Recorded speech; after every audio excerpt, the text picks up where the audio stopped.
ரொம்ப நாளா ஸ்டக் ஆகி நிக்குது இல்லைங்களா ஒரு வீல், அது டுவர்ட்ஸ் தெம் வந்து திரும்ப போகுது. அவங்களுக்கு சாதகமாக நேரங்கள் திரும்ப போகுது. இப்போ நேரம் உங்களுக்கு சாதகமா வந்துருச்சு, கேல பிறந்தவங்களுக்கு சாதகமா வந்துருச்சுன்னு வச்சுக்கோங்களேன். ஆனா எல் ஃபார் லவ் அப்படின்னாலும் அவங்களுக்கு லவ் பிரேக்கப் ஆக போகுது. ஹார்ட் வந்து உடைய போகிறது. ஹார்ட் ஏன் உடையுது அப்படின்னா ஒரு பிரேக் த்ரூ மூமெண்ட் வந்து வரப்போகுது. இவங்க இதுவரையும் வந்து அப்பா என் வாழ்க்கை என்ன பிரச்சனையும் இல்லை, ஜாலியா போயிட்டு இருக்கு அப்படின்னும் பொழுது அந்த இன்னசென்ஸ் எல்லாமே உடைய போகுது. ரிசல்ட் என்னவா இருக்கும் அப்படின்னு யோசிக்காம ஜஸ்ட் டிராவல். ஏன்னா வாழ்க்கை அப்படின்றது பிறந்துட்டோம், வாழ்க்கை அப்படின்றது வந்து வாழறோம், அதுவே ஒரு பயணம் தானே. எண்ட் அப்படின்றது வர வரையும் நம்ம டிராவல் பண்ணி தான் ஆகணும். ஜஸ்ட் லெஃப்ட் ஆர் ரைட் மட்டும் டிசைட் பண்ணுங்க.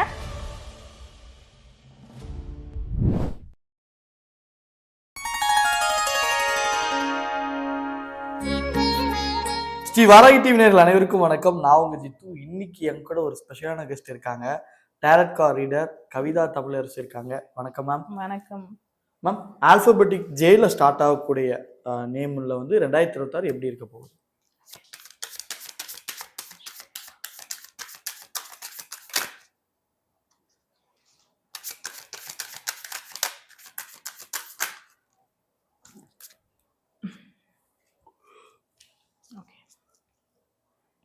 ஜே பரவாயில்ல, கொஞ்சம் ரேரா தான் இருப்பாங்க. ஏன்னா அவங்களுக்கு கொஞ்சம் நல்லா இல்லை 2026. அவங்களுக்கு எப்படின்னா வந்து நிறைய குடும்பத்திற்குள்ள வாக்குவாதம், சண்டை, கருத்து வேறுபாடுகள், விஷயங்கள் வந்து நிறைய பேருக்கு ஈஸியா முடியறது வந்து குடும்ப பாரம் மொத்தம் இவங்க ஒரு ஆளே வந்து சுமக்கிற மாதிரி. குடும்ப பாரம் இல்ல, வேலைக்கு போறேன் அப்படின்னா கூட மத்தவங்களை விட இவங்க எக்ஸ்ட்ரா ஒர்க் பண்றாங்க. ஆனா வேஜஸ் ரொம்ப கம்மியா இவங்களுக்கு கிடைக்கிறது. அந்த மாதிரி கொஞ்சம் இவங்களுக்கு வந்து ஸ்ட்ரகிளான பீரியடா தான் 2026 இருக்கு. அண்ட் ஆல்சோ கொலீக்ஸை பொறுத்தவரையும் கூட இருக்கிறவங்க கலீக்ஸாக இருந்தாலும் ஃபேமிலி மெம்பர்ஸாக இருந்தாலும் யாரையும் பெருசா நம்ப வேண்டாம் அப்படின்றது சொல்றாங்க. நம்பாம துரோகம் பண்றாங்க, சரி ஓகே பண்ணிட்டாங்க, பட் மூவ் ஆன் ஆகுங்க அப்படின்றத சொல்றாங்க. இப்போ ஒரு டாக்ஸிக் ரிலேஷன்ஷிப்ல இருந்தா கூட you have to move on அப்படின்றது சொல்றாங்க. So once you move on உங்களுக்கு வந்து பாத்தீங்கன்னா ஹெல்ப்ஃபுல் ஹேண்ட்ஸ் ஆர் தேர் அப்படின்றது. ஏன்னா வெவ்வேறு என்ன சொல்றது, வெவ்வேறு ஒர்க்ல இருக்கக்கூடிய ஒரு பர்சன். இப்ப நான் ஐடில இருக்கேன்னா ஐடில இருக்கிறவங்க தான் எனக்கு ஹெல்ப் பண்ணணும்னு அவசியம் இல்லை. வெவ்வேறு ஒர்க்ல இருக்கக்கூடிய பர்சன்ஸ் வந்து அவங்களுக்கு கைடன்ஸ் கொடுத்து, மணி ஹெல்ப் கொடுத்து, ரிலேஷன்ஷிப்பை பொறுத்தவரையும் ஒரு கம்ப்ளீட் பிரேக்கப் போயிட்டு தான் அதுக்கப்புறம் பேட்சப் போறோம் அப்படின்றது சொல்றாங்க. ஸோ டெத் கார்டு வந்திருக்கிறதுனால அவங்களுக்கு ஏதோ ஒரு நெகட்டிவிட்டி இருக்கு. அதை ஒன்ஸ் அது கோவில் குளங்களுக்கு போயிட்டு அதை வந்து அவங்க பாசிட்டிவா மாத்துறதாக இருக்கட்டும், அப்படி இல்லை நெகட்டிவ் சுச்சுவேஷனா இருக்குன்னும் பொழுது அந்த சுச்சுவேஷன்ல இருந்தே அவங்க வந்து வெளியில போயிடணும். நெகட்டிவ் பர்சன்னா அந்த பர்சனை விட்டு கொஞ்சம் தூரம் போறது நல்லதா இருக்கு இந்த ஆல்பபெட் ஜே அப்படின்றதுல பிறந்தவங்களுக்கு. ஓகேங்களா மேம்? ஆல்பபெட்டிக் கேல ஸ்டார்ட் ஆகக்கூடிய நேம்ல இருக்கவங்களுக்கு 2026 எப்படி இருக்க போகுது?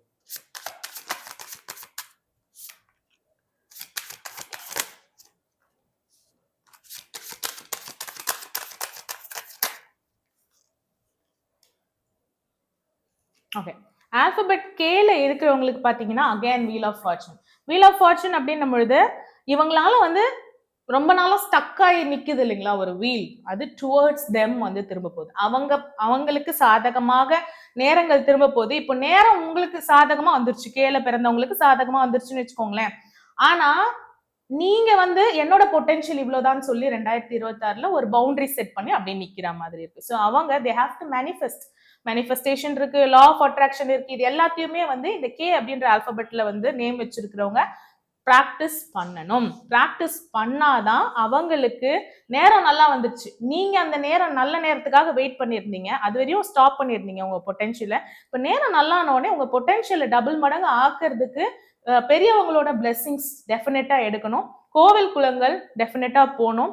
கருத்து பெருசா வைக்க வேண்டாம். மெயினா கூட்டத்துல உங்களோட கருத்தை வந்து வைக்க வேண்டாம். நிறைய ஆப்ஷன்ஸ் இருக்குன்னும் பொழுது அந்த ஆப்ஷனுக்கு நம்ம தகுதியானவங்களான்னு பார்த்து நம்மளோட தகுதியை அறிஞ்சுக்கணும். அதை வந்து அப்கிரேடும் பண்ணணும் அப்படின்றது சொல்றாங்க. ஓகேங்களா மேம்? ஆல்பபெட்டிக் எல்எல்ல ஸ்டார்ட் ஆகக்கூடிய நேம்ல இருக்கவங்களுக்கு 2026 எப்படி இருக்க போகுது?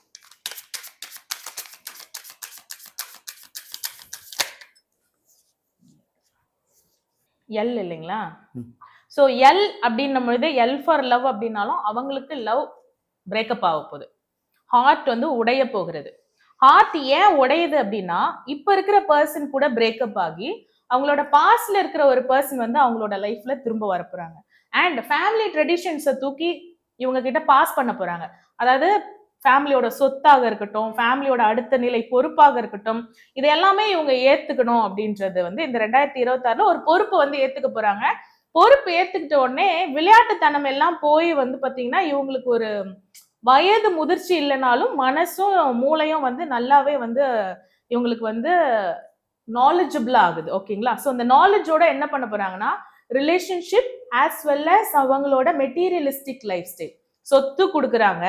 ஒரு ரிலேஷன்ஷிப் உடஞ்சி இன்னொரு ரிலேஷன்ஷிப் வந்து பாஸ்ட் வருது. இது ரெண்டுத்தையுமே பேலன்ஸ்டா ஹேண்டில் பண்ண போறாங்க. ஏன் அப்படின்னா ஒரு டிவைனோட சப்போர்ட் வந்து அவங்களுக்கு கிடைக்க போகுது. அவங்களுக்குள்ளாடி இருக்கிற டிவைனை வந்து இவங்க தெரிஞ்சுக்க போறாங்க.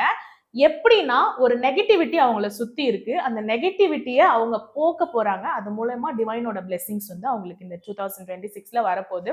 ஸோ இவங்களுக்கு பியூட்டிஃபுல்லா இருக்கு 2026. மேம், ஆல்பபெட்டிக் எம்ல ஸ்டார்ட் ஆகிறவங்களுக்கு 2026 எப்படி இருக்க போகுது?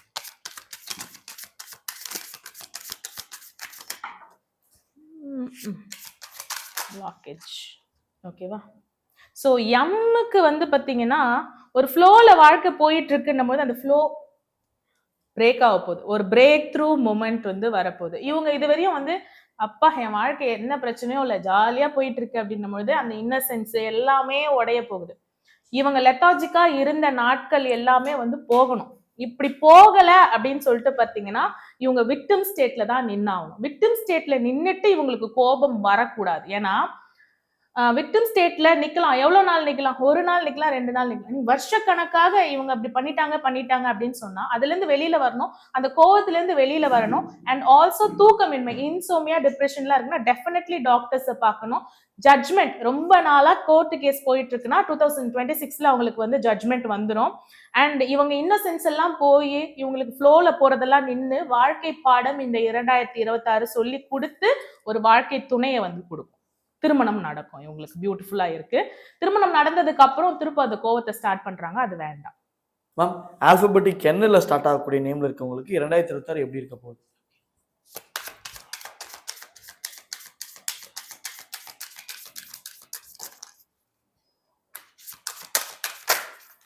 ஓகே, என் ஆல்பபெட்ல நேம் வச்சிருக்கிறவங்களுக்கு 2026 எப்படி இருக்க போகுதுன்னா ரொம்ப நாளா போய் பேசணும் அப்படின்னு நினைச்ச தனக்கு ரொம்ப பிடிச்ச பொண்ணு கிட்ட போய் ப்ரப்போஸ் பண்றதுக்கு உண்டான இந்த வருஷம் மாது ப்ரப்போஸ் பண்ணிடணும் அப்படின்னு சொல்லிட்டு மனைவியாக இருக்கட்டும் பெண்ணாக இருக்கட்டும் அவங்களோட காதலை வந்து மேல் வந்து ஃபீமேலிடம் வந்து வெளிப்படுத்துவாங்க.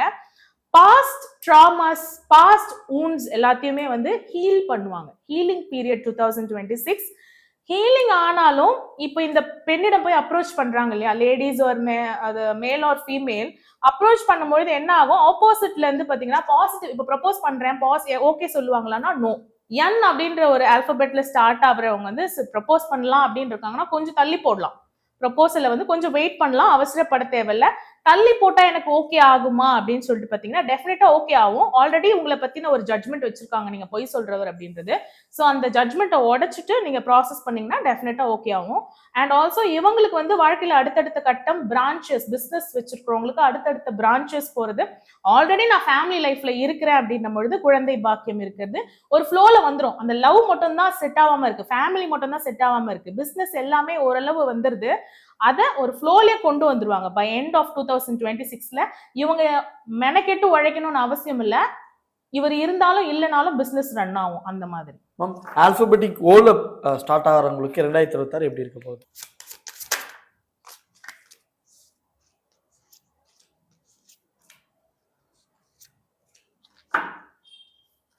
ஆல்பபெட் ஓல ஸ்டார்ட் ஆகுறவங்களுக்கு வந்து பாத்தீங்கன்னா ரொம்ப நாளா ஒரு விஷயத்துக்காக ஆசைப்படுறாங்க, ஆனா இது கிடைக்கல. அந்த லெவல்ல கிடைக்கல அப்படின்னும் போது they have to pray for it. ஒரு வேண்டுதல் வைக்கலாம், விரதம் இருக்கலாம், மேனிஃபெஸ்டேஷன்ஸ் பண்ணலாம், அட்ராக்ட் பண்ணலாம். அது இல்லைன்னு சோகமா இவங்க வந்து உட்கார்ந்துருந்தா இது கிடைக்குமா அப்படின்னு கேட்டா கிடைக்காது. அது கிடைக்கலன்றதுனால எல்லார் மேலயும் எரிஞ்சு விழுறது, அந்த மாதிரியான ஒரு விஷயம். பெருசா ஃபேமிலிக்குள்ள ஒய்ஃப் கிட்ட ரிலேஷன்ஷிப்ல சண்டை போட வேண்டாம். ரொம்ப பிடிச்சவங்க கிட்ட பொய் சொல்லாதீங்க. மெயினா அந்த பொய் சொல்ற பழக்கம், இன்டெலிஜென்ஸ் ஓவரா இருக்கு. ஆனா அந்த ஓவர் இன்டெலிஜென்ஸே என்ன ஆகுது அப்படின்னும் பொழுது பாத்தீங்கன்னா நான் ரொம்ப இன்டெலிஜென்ட் அப்படின்ட்டு மத்தவங்களை எல்லாரையும் டம்ப் பண்ணிட்டு பொய் சொல்ற விஷயம், பொய் சொல்லி நிறைய விஷயத்த சாதிக்கிற மாதிரி இருக்கு, அது வேண்டாம். அண்ட் ஆல்சோ லக்ஸுரி செலவுகள் வேண்டாம். இந்த 2026ல சேவ் மணி அப்படின்றது சொல்றாங்க.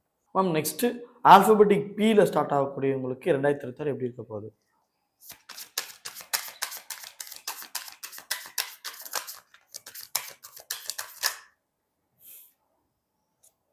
ஓகே, ஆல்பபெட் பில ஸ்டார்ட் ஆகிறவங்களுக்கு பார்த்தீங்கன்னா 2026 is gonna be a year of completion.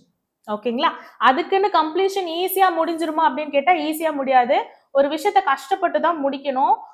ஒரு விஷயம் ஏன் இவ்வளவு நாளா முடியாம இருக்கு, நம்மளோட ஒர்க்னாலயா இல்ல கூட இருக்கிறவங்க ஏமாத்தாததுனாலயா அப்படின்னும் பொழுது, கூட யார் யாரெல்லாம் பேக் ஸ்டாப் பண்றாங்களோ அவங்கள வந்து இந்த வருஷம் அவங்களுக்கு காட்டி கொடுக்க போறாங்க பிரபஞ்சம். அண்ட் ஆல்சோ ஃபேமிலியோட வந்து இப்ப இருக்கிற ரிலேஷன்ஷிப் நல்லா இல்ல, நான் செகண்ட் மேரேஜ் போறேன், வேற ரிலேஷன்ஷிப் போறேன் அப்படின்னு சொல்லிட்டு ஆல்ரெடி ஃபேமிலியில இருக்கிறவங்க, ஒரு சிங்கிள் பேரண்டா இருக்காங்க, டிவோர்ஸ் பண்ணி போறாங்க அப்படின்னும் இப்ப இருக்கிற ரிலேஷன்ஷிப் நல்லா இல்லைனாலும் அவங்களுக்கு ஃபியூச்சர் வந்து நல்லா இருக்கு அப்படின்றத சொல்றாங்க. அண்ட் ஆல்சோ எதுவா இருந்தாலும் பிசினஸ் ஸ்டார்ட் பண்றீங்கன்னா பார்ட்னர்ஷிப்ல ஸ்டார்ட் பண்ணுங்க, சிங்கிளா ஒரே பர்சனா ஸ்டார்ட் பண்ணாதீங்க அப்படின்றது. பார்ட்னர்ஷிப் ஒர்க் ஆகும். அண்ட் ஆல்சோ பார்ட்னர் மாத்துறாங்க இல்லைங்களா, இப்போ இந்த பார்ட்னர் எனக்கு வேண்டாம், டிவோர்ஸ், நான் வேற போறேன் அப்படின்னா அந்த பார்ட்னர்ஷிப்பும் அவங்களுக்கு ஒர்க் அவுட் ஆகும். கோவத்தை கம்மி பண்ணிக்கணும். அதே மாதிரி அவங்களுக்குள்ள இருக்கிற இன்டெலிஜென்ஸ் அவங்க வளர்த்துக்கிட்டாலே இந்த 2026 அவங்களுக்கு நல்லா இருக்கும். மேம் ஆல்பபெட்டிக் கியூல ஸ்டார்ட் ஆகக்கூடிய நேம்ல இருக்கவங்களுக்கு 2026 எப்படி இருக்க போகுது?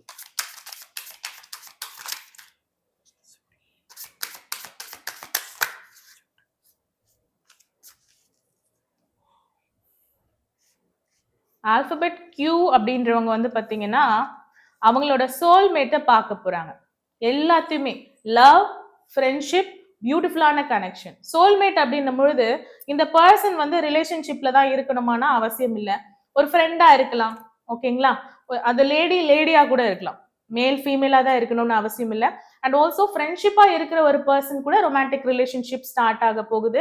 அண்ட் இவங்களை பொறுத்தவரையும் பாத்தீங்கன்னா ஒரு பெரிய நெகட்டிவ் விஷயம் நம்மளை விட்டு போயிருச்சு அப்படின்னு சொல்லிட்டு செலிப்ரேஷன்ஸ் பண்ணுவாங்க. ஃப்ரெண்ட்ஸோட கெட் டுகெதர்ஸ் நிறைய பண்ணுவாங்க 2026ல.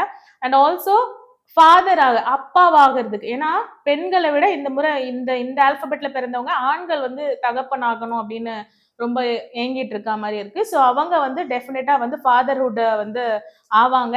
அண்ட் ஆல்சோ முடிவுகள், நான் இது எடுத்துட்டேன் இதுலதான் நிப்பேன் அப்படின்னு பண்ணாதீங்க. தாராளமா இதுல இருந்து வெளியில வந்தா என்ன நினைப்பாங்க, நான் சொன்ன வார்த்தையில நிக்கணுமே அப்படின்னு நினைக்க வேண்டாம். யார் என்ன நினைச்சாலும் பரவாயில்ல, உங்களுக்கு என்ன நல்லதோ அதை செய்யுங்க அப்படின்றத பிரபஞ்சம் சொல்றாங்க. மேம் ஆல்பபெட்டிக் 6ல நேம் ஸ்டார்ட் ஆகிறவங்க 2026 எப்படி இருக்க போகுது?